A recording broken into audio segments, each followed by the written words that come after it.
आप सब लोग। आज का सेशन थोड़ा सा लेट हो गया है।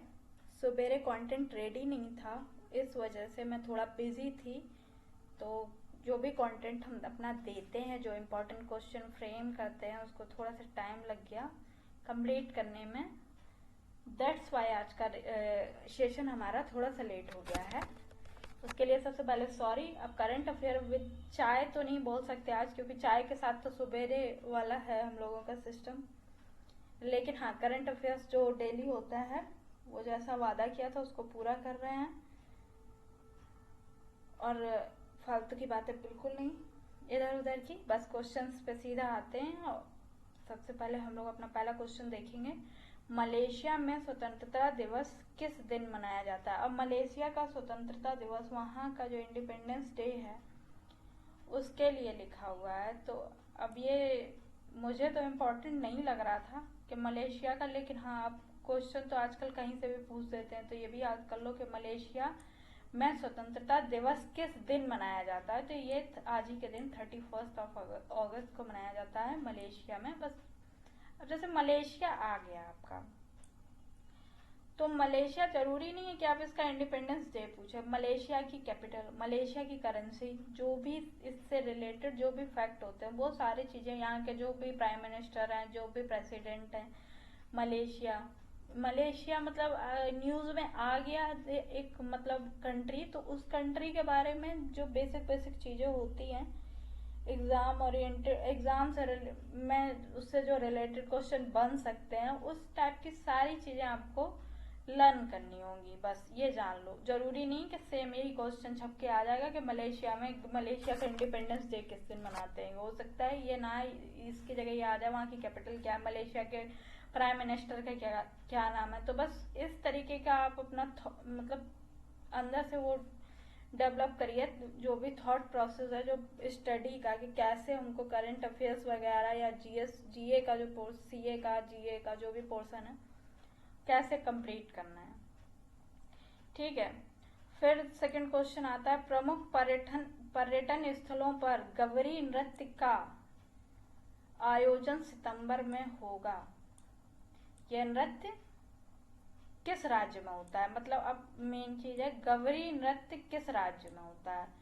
यह राजस्थान के उदयपुर में होता है। गवरी नृत्य कहाँ पे होता है? राजस्थान के उदयपुर में होता है। उदयपुर में माणिक्य लाल वर्मा आदिम जाति शोध एवं प्रशिक्षण संस्थान के द्वारा शहर के कुछ प्रमुख पर्यटन स्थलों पर मेवाड़ का प्रमुख पारंपरिक जनजातीय नृत्य नाटिका गवरी।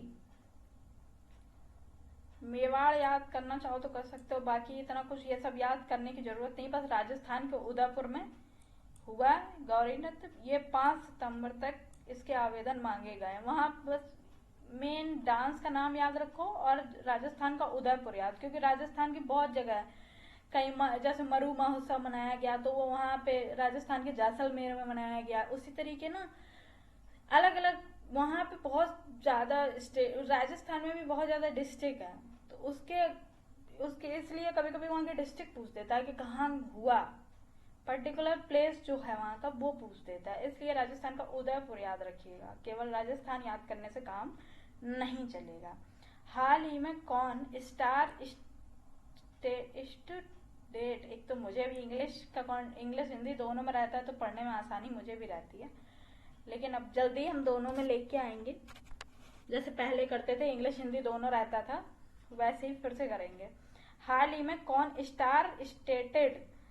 स्टेटेड ही होगा, स्टेटेड इवेंट में मिस दीवा यूनिवर्स 2022, मिस दीवा यूनिवर्स 2022 कौन बनी है? और ये इवेंट का नाम याद कर लेना। तो ये आपकी दिविता राय कर्नाटक की हैं। कहाँ की हैं? कर्नाटक की हैं। दिविता राय 28 अगस्त को एक मिस दीवा यूनिवर्स 2022 बनी है। मिस यूनिवर्स 2021 जो बनी थी वो हरनाथ संधू थी। इन्होंने इनको ताज पहनाया। ताज किसने पहनाया? जो हरनाथ संधू, जो आपकी मिस यूनिवर्स बनी, उन्होंने मिस दीवा को ताज पहनाया। और दीवा बनी कौन है? मिस दीवा। तो ये आसान रहेगा नाम याद करने में, क्योंकि मिस दीवा ही जो कॉन्टेस्ट हुआ उसका नाम है। और दिविता राय इनका नाम भी है, तो ये दीवा दीवा तो आ ही रहा है, दोनों ही मतलब क्वेश्चन आंसर दोनों में ही वो चीज है, आराम से याद हो जाएगा। मिस दिवा कौन बनी? दिवितई राय बनी। दिवा भी याद रहेगा तो ऑप्शन में देखते ही आपको समझ में आ जाएगा। इनको ताज किसने पहनाया? हरनाज संधू जो थी। बस ये याद रखना कि ये हैं कहाँ की, ये आपका है कर्नाटक की। कहाँ की है? कर्नाटक की है। वज्र प्रहार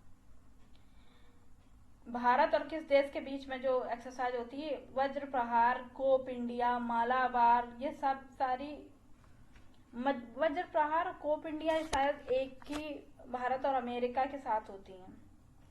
मालाबार में तो बहुत सारे जो कंट्री होते हैं पार्टिसिपेट करते हैं। तो ये वज्र प्रहार देखो, भारत और यूएसए, इंडिया यूएसए संयुक्त विशेष बल अभ्यास वज्र प्रहार 2022 का कौन सा संस्करण है? 13वां सेशन है। कौन सा एडिशन है आपका? 13th एडिशन है। भारत के हिमाचल प्रदेश के बकलोह में, कहाँ हुआ? हिमाचल प्रदेश के बकलोह में संपन्न हुआ। तो वज्र प्रहार किसके किसके बीच? इंडिया और यूएसए के बीच, और ये कहाँ हुआ? आपका हिमाचल प्रदेश के बकलोह में। और कौन? 13th एडिशन था। BWF ये वाला भी है। BWF विश्व चैंपियनशिप 2022, BWF विश्व चैंपियनशिप 2022 में पुरुष एकल का खिताब किसने जीता? तो ये विक्टर एक्सेल्सन है, डेनमार्क के विक्टर एक्सेल्सन ने फाइनल में BWF विश्व चैंपियनशिप 2022 में पुरुष एकल का खिताब अपने नाम किया। ठीक है, खिताब अपने नाम किया। थाईलैंड के कुनलावुत इनको हराया, थाईलैंड के जो हैं। इसमें BWF विश्व चैंपियनशिप में किसने जीता? तो ये विक्टर एक्सेल्सन है, ये डेनमार्क के, इन्होंने जीता। किस देश में पर्यटन को बढ़ावा देने के लिए बहुप्रवेश पर्यटक वीजा अवधि को 5 साल तक बढ़ा दिया गया है? तो ये पर्यटन को बढ़ावा देने के लिए ये जो वीजा अवधि है कहाँ बढ़ा दी गई है? श्रीलंका में बढ़ा दी गई है। कहाँ पे? श्रीलंका। वहाँ के पर्यटन मंत्री हैं हारिन फर्नांडो ने हाल ही में देश में पर्यटन में, असल में श्रीलंका में बहुत ज़्यादा प्रॉब्लम्स आ गई, बहुत ज़्यादा। तो अब वहाँ पे कुछ अर्निंग के लिए भी, तो जितना पर्यटन होगा वो सब होगा, उसी से अर्निंग होगी, तभी देश जो पुरानी स्थिति जो वहाँ की थी उसमें लौटेगा अच्छी स्थिति में। तो ये किसने किया है? श्रीलंका ने अपने वहाँ के पर्यटन वीजा की अवधि को 5 वर्ष तक बढ़ा दिया है। किस राजनीतिक पार्टी के 64 नेताओं ने पूर्व मुख्यमंत्री गुलाम नबी आजाद के समर्थन में पार्टी से हाल ही में त्यागपत्र दे दिया? तो 64 नेताओं ने ये पहले मुख्यमंत्री थे, इनके समर्थन में 64 नेताओं ने त्यागपत्र दे दिया है। कांग्रेस के 64 नेताओं ने कांग्रेस की पार्टी से त्यागपत्र दे दिया। और किस मुख्यमंत्री के उसमें समर्थन में? गुलाम नबी आजाद। इनका सीएम का नाम याद रखना। जम्मू कश्मीर में पूर्व उप मुख्यमंत्री तारा चंद भी शामिल है। ये इम्पोर्टेंट नहीं है ये लाइन, इसका कोई दिक्कत नहीं है, याद करो तो भी दिक्कत नहीं, लेकिन ये इनका नाम जरूर याद रखना। हरियाणा में किस राजनीतिक पार्टी ने एक बूथ एक सखी मतलब अब ये है कहाँ की? ये आपकी हरियाणा की है। एक बूथ और एक सखी कहाँ की है? हरियाणा की। मुहिम का आगाज करने का फैसला किया है? तो ये जननायक जनता पार्टी, JJP,